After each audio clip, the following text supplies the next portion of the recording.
This is the original Xbox, Microsoft's bold leap into the console world. With the help of some rock-solid exclusives, strong third-party support, and good old PC power, it went on to sell over 24 million units. And it all started with one simple Windows API.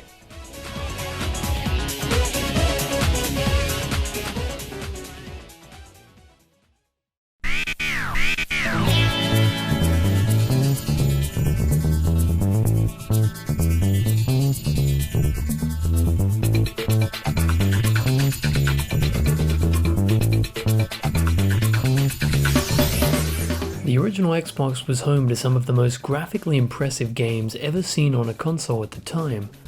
So what was under the hood? First of all, its games came on DVDs, so naturally the system has a DVD drive.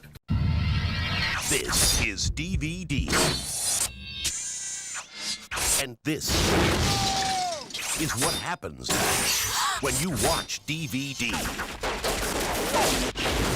It has an 8GB hard drive for save game data, and for storing your music collection, which some games could even utilize as a custom soundtrack.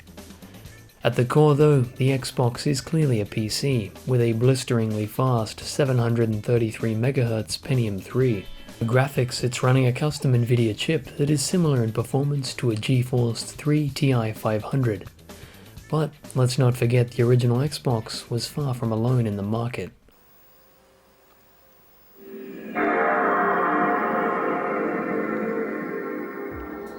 The PS2 had it all, an incredible library and sales to match, but that didn't stop the Xbox. The extra power it had under the hood meant one thing. It might not have been much, but games almost always looked better on the Xbox.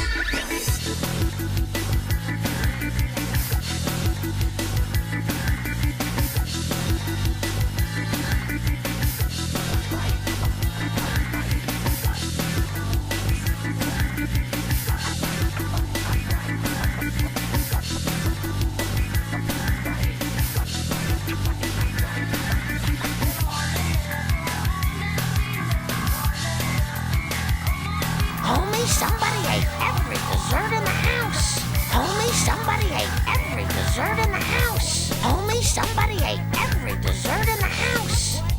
Homie, somebody ate every dessert in the house. The Xbox did always have an ace up its sleeve. Its PC architecture made it the perfect platform for PC ports. Developers barely had to touch a PC game to release it on the Xbox. While the GameCube and PS2 usually required entirely new code due to their foreign architecture.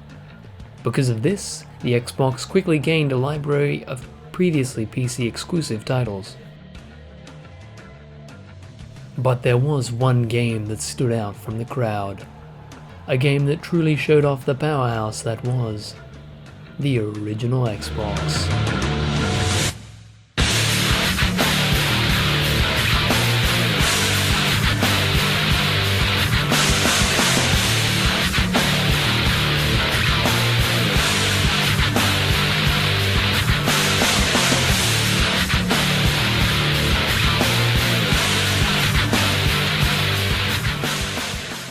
Nothing on a console had ever been this impressive. But the Xbox was filled with incredible gaming experiences like this, and most of them it only really shared with the PC. It even had the power to pull off Bethesda's third entry into its long-running open-world RPG franchise, with The Elder Scrolls of Morrowind. The series was previously exclusive to the PC, so the Xbox brought console players their first taste of a Bethesda open-world game. Morrowind is still widely considered one of the best in the series, and it's obvious why.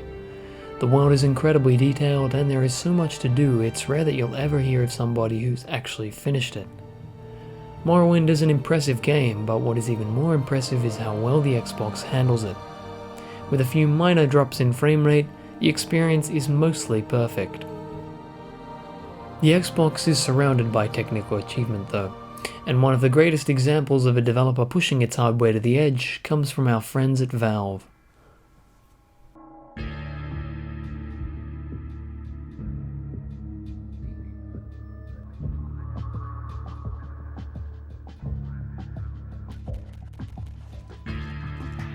This is the Freeman. The Combine's reckoning has come.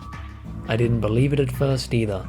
Somehow, Valve managed to cram the incredible physics, environments, and graphics of Half-Life 2 into a box with less than 64 megs of RAM and a Pentium III.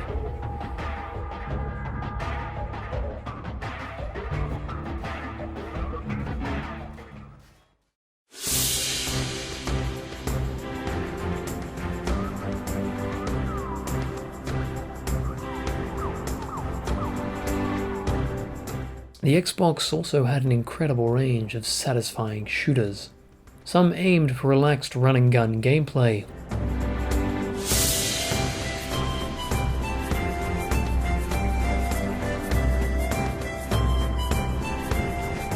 while others took a more arcade approach.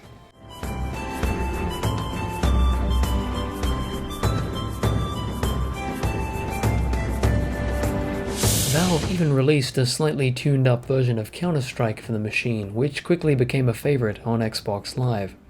Halo, however, was the game that truly put the Xbox on the map.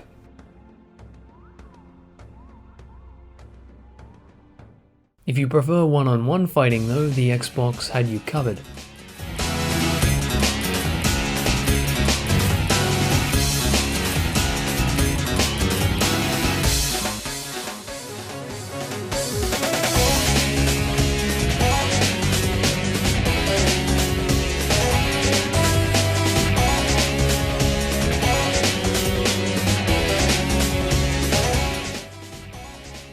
But if you'd rather just sit back and explore, the Xbox had no lack of that either.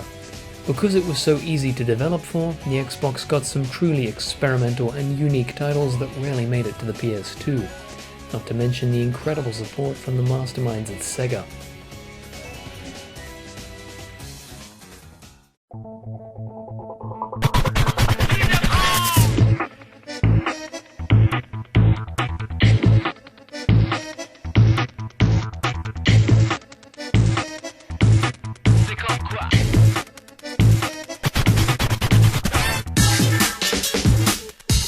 If you'd rather do your exploring from the seat of a car though, titles like Midtown Madness 3 offer detailed renditions of Paris and Washington to cruise through at your own pace.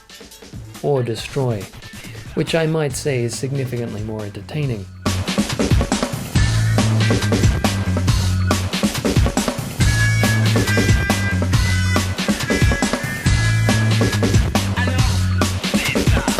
There were plenty of traditional racing games as well, specializing in both on-track and off-track racing. While most games were loosely based on real locations, Project Gotham Racing 2 took it to the next level, utilizing real-world locations as racing tracks. The Sydney track gives me a strange sense of deja vu, racing down the same streets I've walked down all my life. More casual racing games give players a break from serious driving, and remind us how all racing games once were.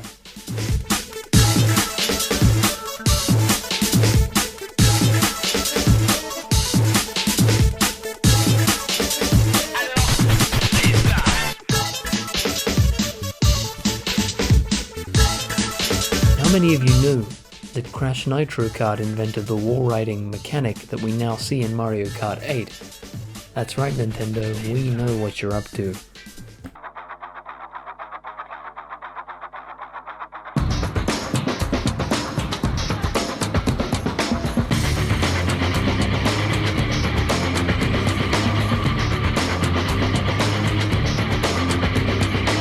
The Xbox had no lack of titles that allowed players to operate heavy machinery, with purely friendly intentions of course.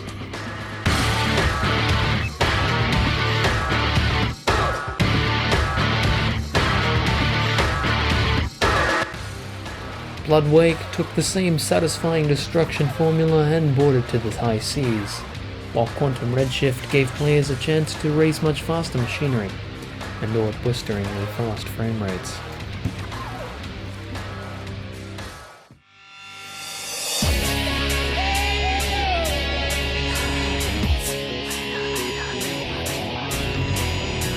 The original Xbox was an incredible machine. Its PC architecture gave it the power to do things other consoles couldn't.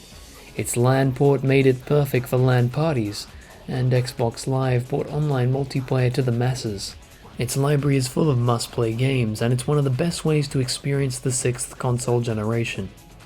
I will always remember the Xbox fondly, as a machine that showed the power of PC hardware and DirectX. Funny to think that this beast has roughly the same architecture as the PS4. Thanks for the deathmatches, Xbox. You may be gone, but you will never be forgotten.